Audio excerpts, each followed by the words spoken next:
What's going on, guys? It's Elias. Welcome back to the channel. Thanks for tuning in. In today's video, we're going to go over my new favorite brake pad for the Civic Type R. Now, this brake pad is specifically for track use, but the rear pad would actually benefit, I think, everybody. So let's go over what it is and why I like it so much.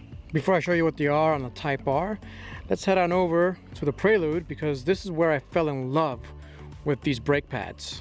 I'll give you a hint. There's a sticker right there that says what it is. Let's get closer. Bam! Hawk brake pads. Specifically, the Hawk DTC 60 and the DTC 30. So in this car, the Prelude, I'm actually running DTC 60s all the way around. And I've taken this car to 3 different time trials and 2 track days. And the brake wear has been nothing short of amazing. Let's take a close look here. There's the pad. You can ignore, of course, the rust. This car has been sitting here for a little bit. But there's the pad. The brake pad wear is right there. You can see that. It's basically not worn out at all. They're basically brand new. And the rotors are not completely dead. So there's some negatives that we'll talk about, but I love these brake pads.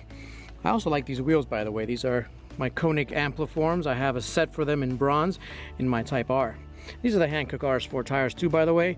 Love these tires. And to give you a quick look at the fronts, these are the front brake pads on the Prelude. Again, a whole bunch of events, a whole bunch of track days. And these pads have a boatload of life to give. They'll probably wear out, I mean, after 20 events. Who knows? Again, this car only weighs about 2,900 pounds, the Prelude, so it's not the heaviest of cars, but the brakes, the brake rotors are tiny. So there's a lot of heat that gets developed in the pad and the rotor, and these pads do it very, very well with the heat. They have an operating temperature that's perfect for track days. Again, Koenig wheels, love them. So here they are. This is the Hawk DTC 60 and the Hawk DTC 30, and the part numbers are as follows. So these are for the fronts of the Type R. Now these actually work for Evo 10s, for WRX STIs, a whole bunch of different Brembo brakes use the same brake pad. So this is fairly standard, and I'm glad to have these. The biggest news is right here. These are the DTC 30s. So the DTC 30s actually work for any Civic out there. If you have a Civic, a 10th gen Civic, these will work on your car, whether that be a Type R, an SI, or even a regular sedan, hatchback, or coupe. So there's a part number right there. I'll put links in the description in case you guys want to buy them. It'll give you the correct part number and you'll be able to order them right up. So here they all are. These are the DTCs. So this is DTC 30, DTC 60. This is the rear, the front. And I actually brought out 2 other brake pads that I own. This is the Duralast Max. And if you guys recall, I used the Duralast Max at an autocross and they overheated because of the metallic content. These are the StopTech Sport pads. These pads are actually pretty awesome as well.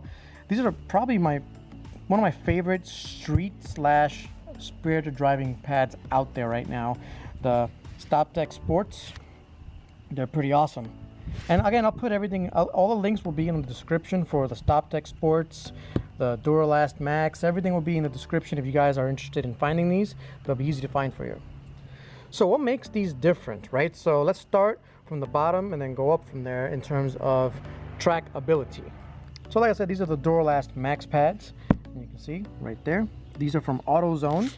These are actually really, really good pads if all you're looking for is less dust from your pads, less noise from your pads, and they actually do brake better when it's really cold out. If it's really cold out and all of a sudden you go to panic brake, these pads, they're not gonna fail, but they're not gonna grip quite as fast and as well as these pads. As you can see, there's little metallic flecks in there, and that's the heat resistance that you're gonna get. But most of it is ceramic. So this is a mixture of ceramic as well as metallic parts in there. And because of that, it's going to be less noise, less dusty than these. And actually, if you want less dust than these, you're going to want to go with the Duralast Gold or something in the ceramic section. Pure ceramic. this is kind of a mixture of both. It does really, really well. So moving up from there, this is the Stop Tech Sports, and you can see the difference, right? So I've already used these, so they've been a little bit worn out. Like I said, I used them on an autocross track, and they started to fade pretty quickly. I have never used these. My buddy East Coast FK8s, or Lawrence, has these, or at least had these on his car, and they work very well. They do very well on the street. They get up to heat very well, and they actually stand up to heat fairly well. Also, the only problem is that once you use them at the track, they do wear out fairly quick. So something to keep in mind, they're not exactly designed for repeated abuse on the track. If you're an experienced track driver, these may cause somewhat of an issue. Now, if you're new to track driving, I mean, probably even this one will be okay since you're not really pushing it. But if you're pushing it at all, I'd definitely upgrade to these Stop Tech Sport pads. All right, so moving up in the range here, this is my new favorite, the DTC 60s. And again, I've ran these on my Prelude on a lot of different tracks, and the Prelude has very, very small rotors, and the smaller the rotor you have, the higher heat you're gonna get at the track. It's just a matter of surface area and heat dissipation. So because of that, I wanted to see how the 60s did, the DTC 60s, and man, you saw it, I showed you in the beginning, they basically didn't wear out at all. Now, I expected to be driving a lot harder in the Type R because the Type R has a lot more power, it's got a little bit more weight. Not much more weight, but a little bit more weight, but it's got a lot more power, so I'm gonna get up to 160 miles an hour, slow down a lot.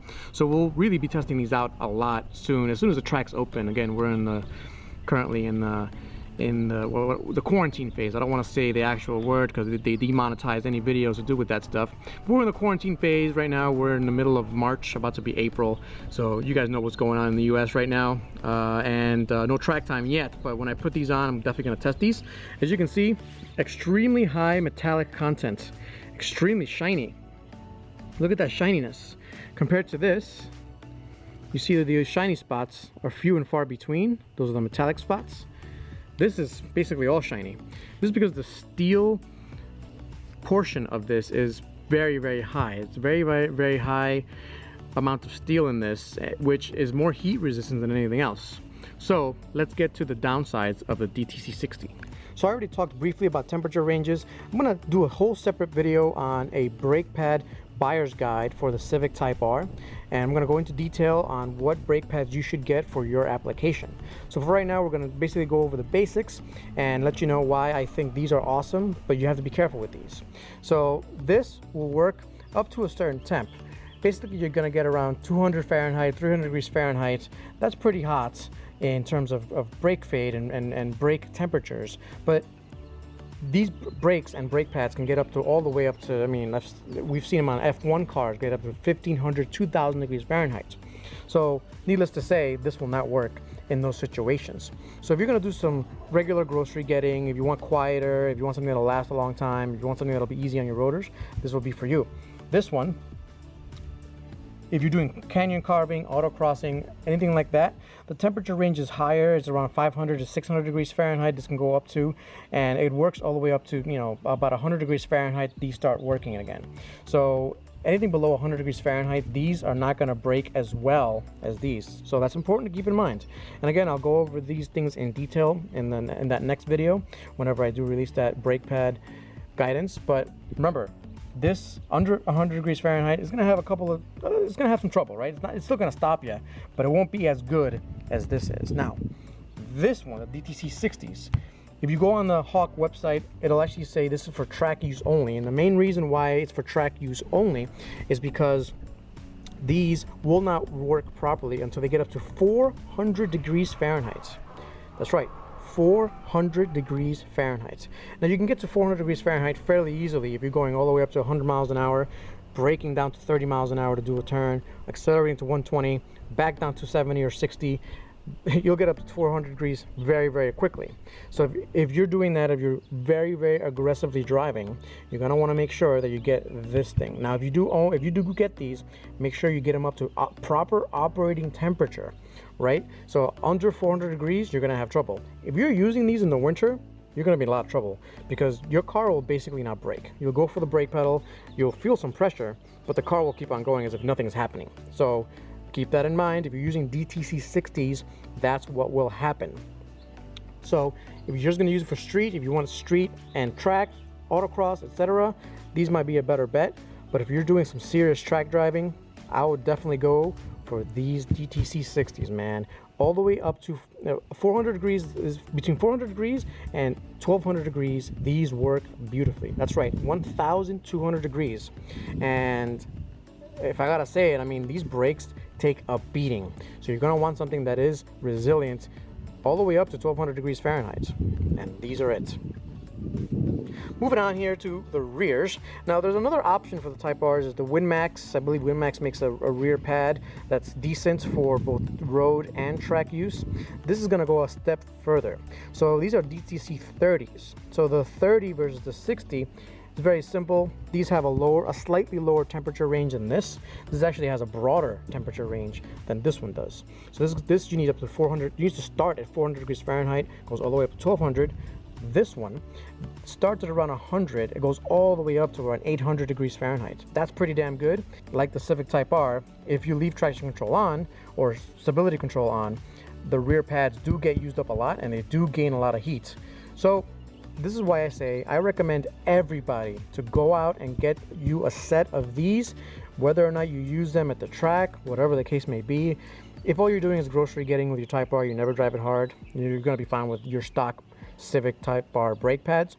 But if you're going to do some crazy driving or some very, very spirited driving and your car's going to get a little sideways and you want that traction control to help you, the stability control, you're going to want to get something like this that'll work in many different temperature ranges, and once it gets hot, they won't quit on you. Like I said, I'm very excited to use these on my Type R. I cannot wait. As you can see, I've tested a whole bunch of pads already. Currently on the Type R, we actually have